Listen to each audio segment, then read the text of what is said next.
Hello दोस्तों, आपके अपने YouTube चैनल प्रतिज्ञा फिर से स्वागत है। आज हम लोग पढ़ेंगे ज्योग्राफी। यानी ज्योग्राफी में क्या पढ़ेंगे? तो ज्योग्राफी में पढ़ेंगे रिवर यानी नदियाँ। अब हम लोग नदी पढ़ रहे हैं तो नदी के ओरिजिन के बारे में जानते हैं। ओरिजिन ये क्या होता है? ओरिजिन मतलब उद्गम। उद्गम किसको बोलेंगे? जहाँ से नदियाँ निकलती है, जिस स्थान से नदियाँ निकलेंगी उसको ओरिजिन या उद्गम कहा जाता है। तो ओरिजिन के अनुसार, उद्गम के अनुसार नदियों को दो भागों में बांटा जाता है। यानी उद्गम के अनुसार कितने भाग में बांटा जाएगा? दो भाग में। कौन कौन होगा?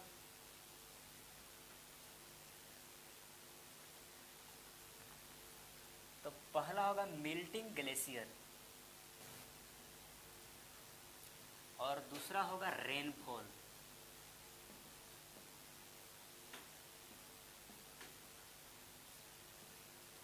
यानी मेल्टिंग ग्लेशियर का मतलब क्या? हिमनद पिघलने से होगा।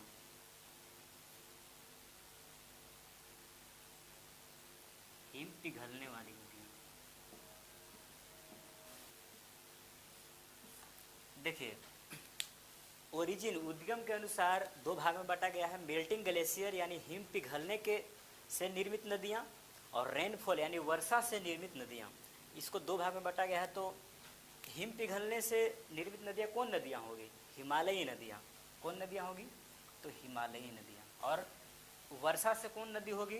तो प्रायद्वीपीय भारत की नदियाँ। यानी यही दो भाग में बांटा गया है। एक भाग हिमालयी नदियाँ, दूसरी भाग प्रायद्वीपीय भारत की नदियाँ। ये दो भाग में बांटा गया है। तो अब इसमें देखेंगे कि इसमें अब कितने भाग में बांटा गया है। तो छोटे छोटे नदी मिलकर के एक नदी सिस्टम, यानी नदी का एक सिस्टम, एक तंत्र बनता है। तो इसकी बात करते हैं तो इसको हिमालय नदियाँ को तीन सिस्टम में बांटा गया है।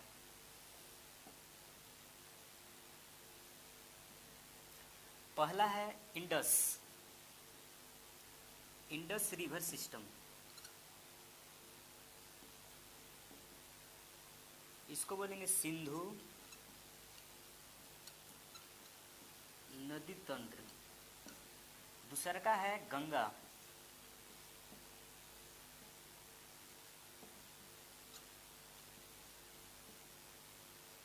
इसको बोलेंगे गंगा नदी तंत्र। और तीसरा है ब्रह्मपुत्रा।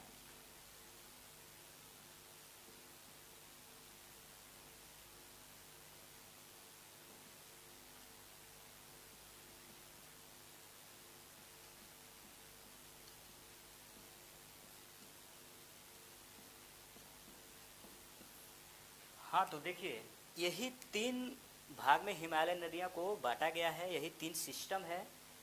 पहला इंडस रिवर सिस्टम, सिंधु नदी तंत्र। दूसरा गंगा रिवर सिस्टम यानी गंगा नदी तंत्र। तीसरा है ब्रह्मपुत्रा रिवर सिस्टम यानी ब्रह्मपुत्र नदी सिस्टम। यही तीन सिस्टम में बांटा गया है। कौन सी नदियाँ को? हिमालयी नदियाँ को। और बात करते हैं प्रायद्वीपीय भारत की नदियाँ को। तो प्रायद्वीपीय भारत की नदियाँ को दो भाग में बांटा गया है। पहला है पश्चिम की ओर बहने वाली नदियाँ, और दूसरा है पूरब की ओर बहने वाली नदियाँ। हाँ, तो देखिए, यानी हिमालयी नदियाँ को तीन भाग में बांटा गया है। सिंधु नदी तंत्र, गंगा नदी तंत्र और ब्रह्मपुत्रा नदी तंत्र। और प्रायद्वीपीय भारत नदी को दो भाग में बांटा गया है। वैसी नदी जो पश्चिम की ओर बह करके जाती है उसको पश्चिम की ओर बहने वाली नदियाँ को एक तरफ, और वैसी नदी जो पूरब की ओर बहती है उसको एक तरफ। यानी दो भाग में इसको बांटा गया है। हाँ, तो अब हम लोग पढ़ेंगे सिंधु नदी तंत्र। इसके बारे में देखते हैं। तो सिंधु नदी के सबसे पहले जानेंगे कि इसका ओरिजिन यानी उद्गम स्थल कहाँ है, यानी कहाँ से निकलती है। तो इससे पहले हम लोग भारत का फिगर देखते हैं, इसके बाद आगे देखेंगे। ये देखिए, यही भारत का नक्शा है। यहीं से हम लोग अब पढ़ेंगे सिंधु नदी तंत्र। यहाँ से सिंधु नदी तंत्र का स्टार्ट करते हैं। तो बात करेंगे कि सिंधु नदी का उद्गम स्थल कहाँ है, कहाँ से सिंधु नदी निकलती है। इसकी बात करें तो ये तो इंडिया का ये वाला लद्दाख है। ये देखिए ये वाला लद्दाख का पोर्शन है, और इसकी बात करें तो ये है पीओके, ये वाला पीओके वाला रीजन है ये पूरा, और ये क्या है लद्दाख, और यहाँ से ये जाएगा जम्मू कश्मीर, और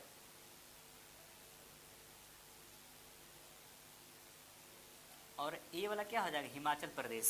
तो हम बात करते हैं कि ये भारत है, तो भारत के इस साइड में कौन सा देश है, तो भारत के इस साइड में है चाइना, और यहाँ पे है तिब्बत। तिब्बत चाइना के अधीन ही है, यानी तिब्बत जो है इसको चाइना अपने कब्जे में कर लिया है। तो हम बात करते हैं क्षेत्र का तिब्बत का, तो तिब्बत में एक झील है और उस झील का नाम है मानसरोवर झील। यहाँ पे कौन सा झील है, मानसरोवर।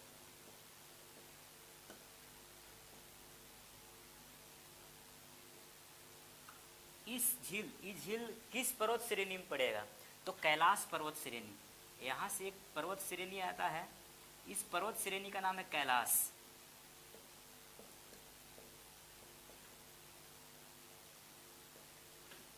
कैलाश पर्वत श्रेणी। कैलाश पर्वत श्रेणी को शंकर भगवान का निवास स्थान भी कहा जाता है, यहीं पे शंकर भगवान रहते हैं। यानी ये जो रेंज है कैलाश पर्वत श्रेणी, इसी रेंज में पड़ता है कौन, मानसरोवर झील। और मानसरोवर झील में एक स्थान है, उस स्थान का नाम है बोखुर चू हिमानी। इसका नाम क्या है, बोखुर चू हिमानी।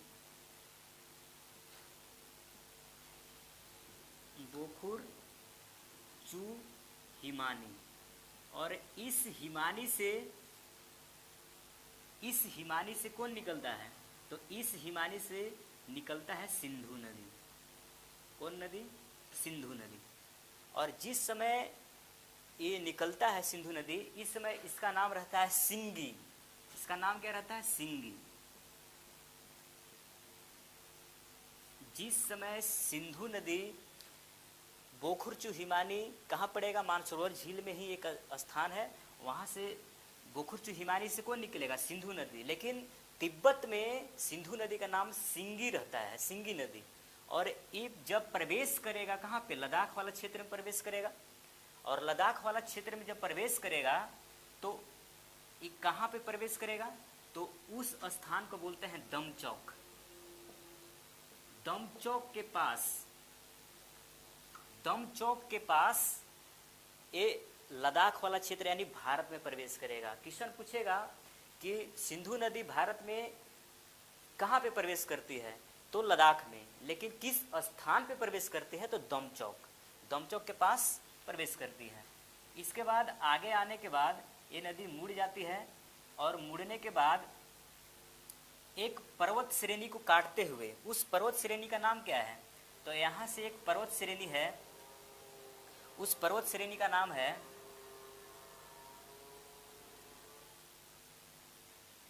इसका नाम है लद्दाख श्रेणी।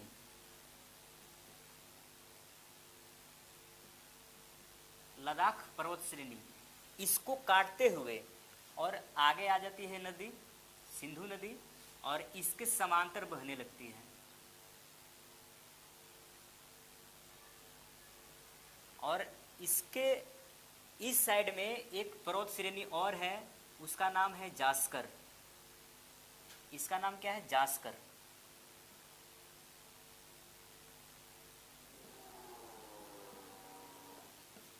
तो यहाँ से आप लोग देख रहे होंगे कि सिंधु नदी कहाँ से निकली, बोखुरचू हिमानी से। बोखुरचू हिमानी कहाँ पड़ता है, मानसरोवर झील में पड़ता है। यहाँ से निकला जब सिंधु नदी, तो इसका नाम क्या था तिब्बत में, तो इसका नाम सिंगी था। जैसे ही भारत में प्रवेश हुआ, तो भारत में कहाँ पे प्रवेश हुआ, तो दमचौक के पास। और प्रवेश होने के बाद जब ये मुड़ता है तो एक पर्वत श्रेणी को काटते हुए आगे आता है। कौन सा पर्वत श्रेणी को, लद्दाख वाला को काट करके आगे इसके समांतर बहेगा। इसमें इस साइड में है लद्दाख पर्वत श्रेणी, और इसके इस साइड में बाएं साइड में है जास्कर श्रेणी, और दोनों के बीच में समांतर कौन सी नदी बहेगी, सिंधु नदी।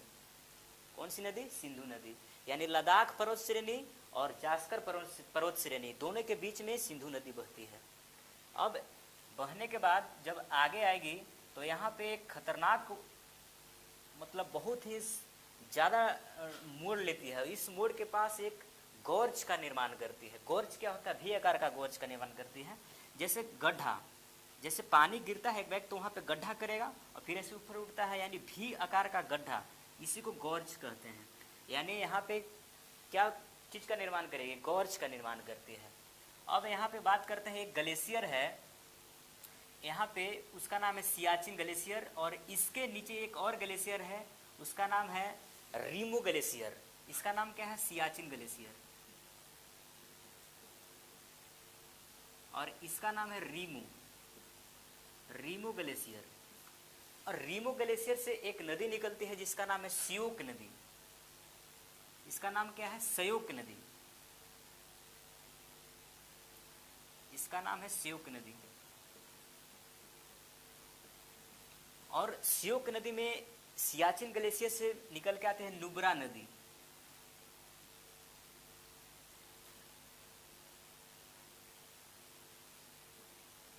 नुब्रा नदी, यानी नुब्रा नदी कहाँ से निकलती है? सियाचिन ग्लेशियर से। और रीमो ग्लेशियर से कौन सी नदी? तो श्योक नदी। श्योक नदी में आकर के नुब्रा नदी मिलती है, और श्योक नदी आकर के कहाँ मिलेगी? सिंधु नदी में। इसके बाद यहाँ गिलगिट नदी एक आकर के मिलती है कहाँ पे? सिंधु नदी में। गिलगिट एक क्षेत्र है यहाँ पे, यहीं से निकलती है, इसलिए इसका नाम, नदी का नाम गिलगिट रहता है। गिरगिट नहीं, गिलगिट नदी आकर कहाँ मिलेगी? सिंधु नदी में। इसके बाद जो ये नदी है ये कहाँ प्रवेश करेगी? पाकिस्तान में। इस साइड में कौन है? पाकिस्तान है। तो पाकिस्तान में प्रवेश करती है तो उस स्थान का नाम क्या है? जहाँ ये पाकिस्तान में प्रवेश करती है तो उसका नाम है चिल्लास। यानी चिल्लास के पास सिंधु नदी पाकिस्तान में प्रवेश करती है। और भारत में कहाँ प्रवेश करती है? दमचौक के पास। यहाँ तक तो कोई दिक्कत नहीं होगा आप लोग के। इसके बाद ये नदी आगे बढ़ती है, और आगे बढ़ने के बाद पाकिस्तान के बीचों बीच होते हुए कराची के पास अरब सागर में गिर जाती है। कहाँ पे? कराची के पास अरब सागर में गिर जाती है। यहाँ पे कराची है।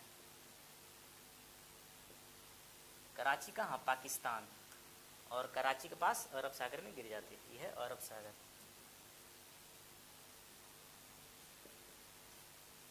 तो इसकी बात और हम करते हैं तो इधर से और सहायक नदियाँ निकलती हैं। तो और इस दाएं साइड से सहायक नदी की पहली बात करते हैं, इसके बाद बाएं साइड की सहायक नदी की बात करेंगे। तो सिंधु नदी चिलास के पास पाकिस्तान में प्रवेश की। अब बात करते हैं कि ये तो पाकिस्तान है, पाकिस्तान के ऊपर कौन सा है देश? तो पाकिस्तान के ऊपर है अफगानिस्तान। ये कौन है? अफगानिस्तान।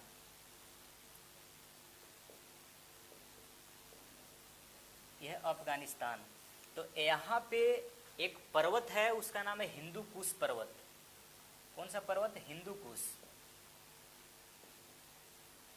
और इस पर्वत से एक नदी निकलती है, उस नदी का नाम है, से एक नदी निकलती है, उसका नाम है काबुल नदी। इसका नाम क्या है?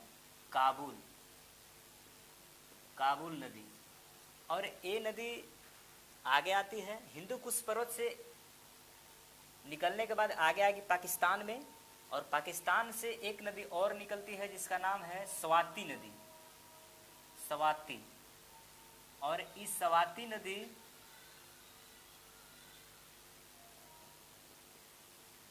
नदी आकर के कहाँ मिलेगी?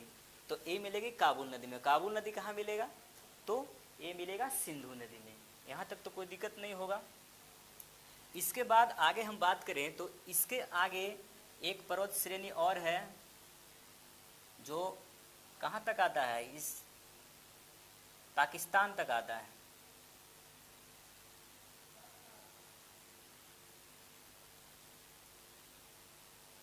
है कि यहाँ पे पाकिस्तान और अफगानिस्तान के बीच में एक पर्वत श्रेणी है जिसका नाम है सुलेमान पर्वत। इसका नाम क्या है? सुलेमान।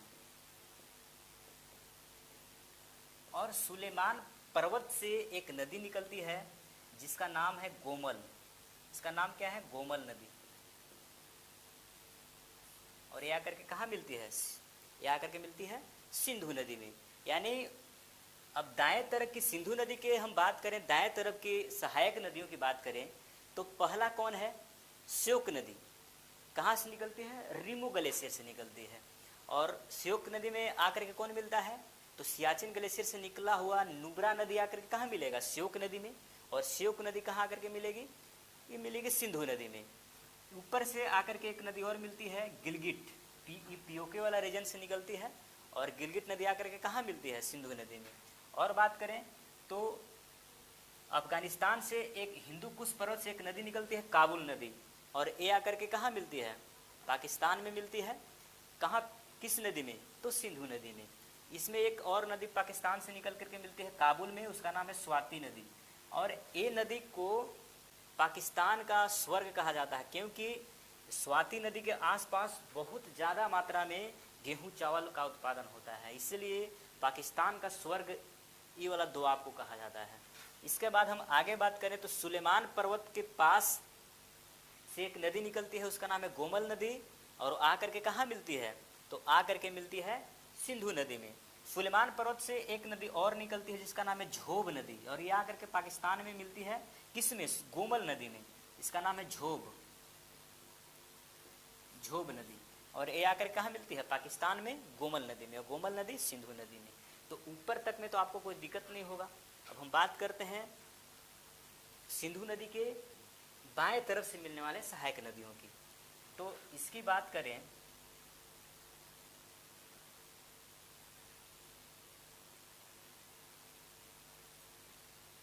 तो देखिए, हिमाचल प्रदेश से एक दर्रा है जिसका नाम है सिपकिल्ला दर्रा।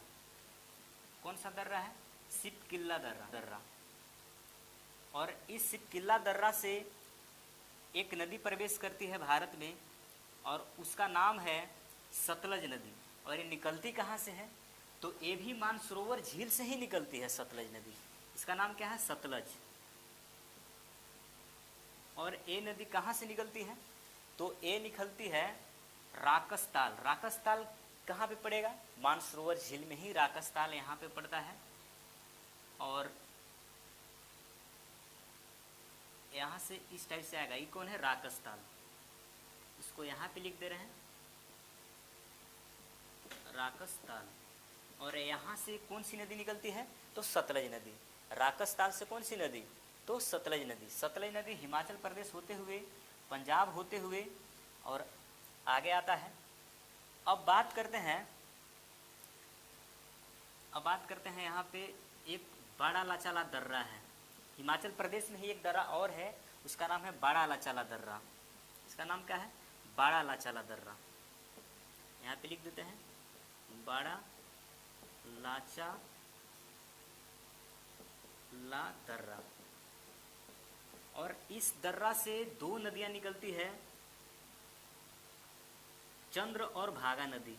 और ये दोनों छोटी नदी है, चंद्र और भागा नदी। ये दोनों नदी निकल करके आगे बढ़ती है, और इसका फिर मिल जाने के बाद इसका नाम हो जाता है चेनाब। इसका नाम क्या हो जाता है? चेनाब। इसका नाम क्या हो जाता है? चेनाब। अब ये चेनाब नदी आगे आती है जम्मू कश्मीर पीओके रीजन से होते हुए, और आने के बाद